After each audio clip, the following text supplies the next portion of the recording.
Jésus-Christ n'est pas seulement venu nous affranchir du monde, il est venu nous affranchir de la lâcheté. Jésus-Christ est venu nous affranchir de la faiblesse. Il est venu nous affranchir de la passivité. Il est venu nous affranchir de la nonchalance.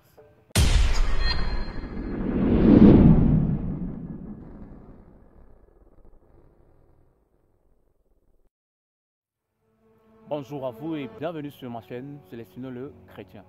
Je suis chrétien et je suis fier. Aujourd'hui, il faudrait que nous puissions parler des affaires qui concernent les chrétiens du 21e siècle. Voyez-vous, j'ai grandi dans l'église, j'ai grandi dans la foi, j'ai grandi en Jésus-Christ. S'il faut le dire, j'ai passé la majeure partie de mon enfance, de mon adolescence et aujourd'hui de l'étape d'adulte que je suis en train d'enjamber dans l'église et en Jésus-Christ. En Jésus-Christ, parce que je connais ce que c'est qu'avoir la foi, je connais ce que c'est qu'appartenir à Jésus-Christ et non pas à être parqué dans un immense hangar où viennent s'agglutiner des personnes sans cervelle. Parce qu'il est question de cela aujourd'hui.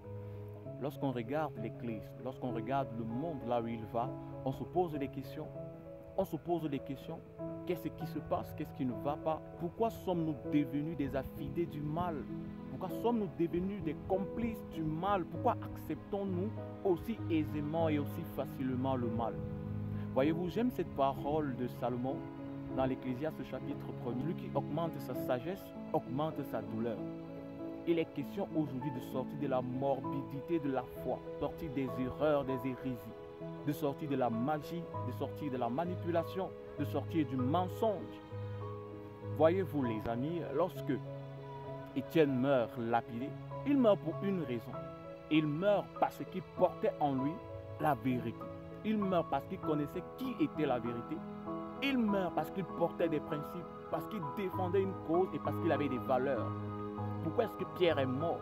Parce que Pierre portait des principes, il avait des valeurs, il défendait une cause. Pourquoi est-ce que Jésus-Christ il est mort? Il est mort parce qu'il portait des principes, il portait des valeurs et défendait une cause.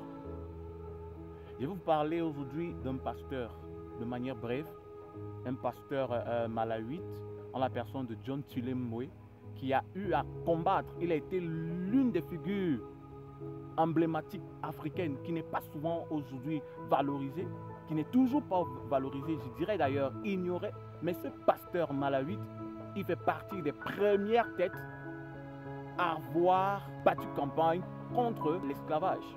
Il s'est sacrifié pour cette cause. Il était pasteur de son état. Il a mis de côté les dîmes, il a mis de côté les offrandes pour prioriser le combat. Être chrétien, c'est être un combattant. Être un serviteur de Dieu, c'est être au service d'une cause. Aujourd'hui, lorsque nous regardons la manière avec laquelle le monde est en train de se pencher, on indexe les politiques, mais je dirais que beaucoup de personnes font fausse route. Il faut indexer des pasteurs, il faut indexer des serviteurs de Dieu. Que font-ils? Pourquoi est-ce que le monde est dans une décadence pareille? Où sont-ils passés, ces serviteurs de Dieu qui étaient prêts à mourir pour une cause? Aujourd'hui, vous me direz, Célestino, le monde il a changé. Nous avons aujourd'hui nos enfants, nous avons nos femmes, nous avons des familles. Il faudrait bien prendre soin d'elles, il faudrait bien se battre pour sa famille. Mais laissez-moi rire. Pierre, il est mort parce qu'il a vu Jésus-Christ se sacrifier. C'est la raison pour laquelle il a accepté de mourir. L'apôtre Paul, il est mort parce qu'il portait déjà en lui les séquelles de son refus et de son combat mené contre le Seigneur Jésus-Christ. Et il avait été prévenu qu'il avait été appelé pour souffrir pour cette cause et mourir pour cette cause. Il est question de sortir d'une chrétienté moribonde. Il est question de sortir de la saleté. Il est question de se dire la vérité droit dans les yeux. Regardons-nous et disons-nous des vérités. Pourquoi cautionnons-nous aujourd'hui le mal? Parce que des serviteurs de Dieu se sont cloisonnés dans les milieux de prière. Parce que des serviteurs de Dieu ne se contentent que de prier. Voilà des lois qui sont en cours de ratification dans de nombreux États où il y a pourtant des hommes de Dieu. Nous retrouvons la taxe sur les téléphones portables. Nous retrouvons des taxes sur des cotisations, des tontines qui sont en train d'être votées dans le Parlement camerounais. Où sont des hommes de Dieu? Et tout cela vient spolier davantage le peuple, détruire la société. Les hommes de Dieu font quoi? Ils prient, ils se contentent des dîmes et des offrandes. Aujourd'hui, sur des transactions monétaires, on t'enlève 0,2%. Où allons-nous? Nous sommes chrétiens, nous sommes des serviteurs de Dieu. Mais que faisons-nous? Prier seulement? Seulement parler en langue? Seulement guérir, délivrer? C'est tout? Jésus-Christ n'est pas seulement venu nous affranchir du monde. Il est venu nous affranchir de la lâcheté. Jésus-Christ est venu nous affranchir de la faiblesse. Il est venu nous affranchir de la passivité. Il est venu nous affranchir de la nonchalance. Nous sommes des chrétiens nonchalants. Nous cautionnons le mal, nous acceptons le mal, nous faisons le mal, nous vivons dans le mal. Aujourd'hui, dire la vérité, en fait, s'apparente à un crime. Donnons refus d'adhésion à un réseau diabolique. Être véridique, c'est cela aujourd'hui. Lorsque tu dis la vérité, tu es pestiféré. Lorsque tu défends une cause juste, noble et vraie, tu es pestiféré. On dit que tu as échoué parce que tu as refusé de te salir. C'est cela être chrétien aujourd'hui, même dans l'église. On défend le mensonge. Même dans l'église, on prêche le mensonge. On voudrait que le monde change. On voudrait que les vies changent. Avec quelle qualité d'hommes de Dieu? Des hommes de Dieu qui reçoivent de l'argent par des hauts commis de l'État, de l'argent détourné dans des caisses de l'État. Disons-nous des vérités droit dans les yeux. Des hommes de Dieu qui se contentent des dîmes et d'offrandes issues des caisses de l'État, de l'argent détourné. Ils construisent des chapelles avec de l'argent volé. Vous allez me dire, les chrétiens sont champions, des serviteurs de Dieu corrompus et voyous sont champions. Ils me diront, c'est le corbeau. C'est le corbeau pourvoyeur. Comme il a pourvu pour Élie, ce même corbeau vient pourvoir dans les caisses de l'église avec de l'argent volé, incapable de dire à ces hommes qui sont là pour diriger le peuple, incapable de leur dire, messieurs, Christ a besoin de vos cœurs. Il n'a pas seulement besoin de vos poches, il a besoin de vos âmes. Que non, des serviteurs de Dieu cupides et pris par l'amour de l'argent.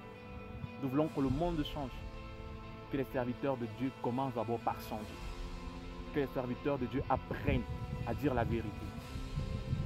La Bible déclare dans le livre de Jean, chapitre 14, verset 6, que Jésus-Christ, il est le seul chemin, la vérité et la vie. Donc il est le chemin, il est également la vérité. Et beaucoup de serviteurs de Dieu ont choisi le chemin, ils ont mis de côté la vérité, ils ont mis de côté la vie de Christ. Ils ont uniquement emprunté le chemin. Alors que sur ce chemin, s'il n'y a pas de vérité, il n'y a pas de vie. Sur ce chemin, s'il n'y a pas de vérité, il n'y a pas d'issue. La seule issue plausible est la mort et la destruction des âmes. Aujourd'hui, il faut être prophète Choco. Il faut être reconnu comme étant un prophète. Aujourd'hui, il faut être un pasteur qui roule carrosse pour qu'on puisse respecter ton onction.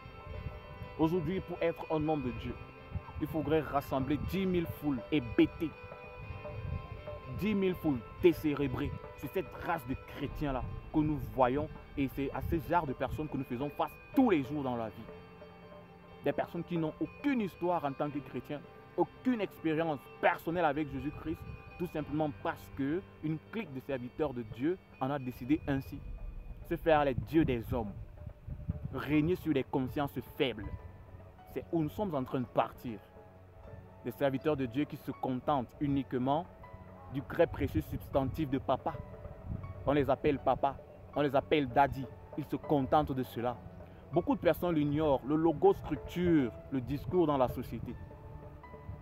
À force de vous prêcher le mensonge, vous finissez par y adhérer et à y croire. L'un des grands conseillers de Hitler, le docteur Goebbels, il a dit à force de marteler un gros mensonge, celui-ci finit par devenir une vérité. Et cela vient corroborer la théorie du ruissellement, qui dit que les vices privés finissent par devenir des vertus publiques. Nous nous retrouvons aujourd'hui avec des sermons diaboliques savamment pensés dans les chambres de ces hommes de Dieu qui ont terminé aujourd'hui dans la rue. Arrêtons d'être cons, soyons chrétiens. Arrêtons d'être crétins, soyons chrétiens. Mes frères, c'est un message d'exhortation. C'est un message d'alerte pour ceux qui ont l'impression qu'être chrétien, c'est faire table rase de la vérité, C'est mettre en arrière ce que l'on sait être vrai au profit de la pensée commune, la pensée collective, la pensée générale. Ne vous laissez pas absorber par le monde. Ne vous laissez pas absorber par des stimuli extérieurs à vous, extérieurs à Jésus-Christ, extérieurs à la foi. Demeurez en Christ, recherchez Christ. Même si tout le monde peut vous abandonner dans vos principes, dans vos valeurs, conservez vos valeurs, bataillez pour ces valeurs, conservez-les, luttez pour les conserver. Vous n'êtes pas venu accompagner quelqu'un, vous n'êtes venu avec personne sur la terre. Comme beaucoup de personnes le disent souvent chez nous, sur la terre nous sommes venus en détail. Alors vous êtes un détail sur la terre et ce détail-là doit être respecté.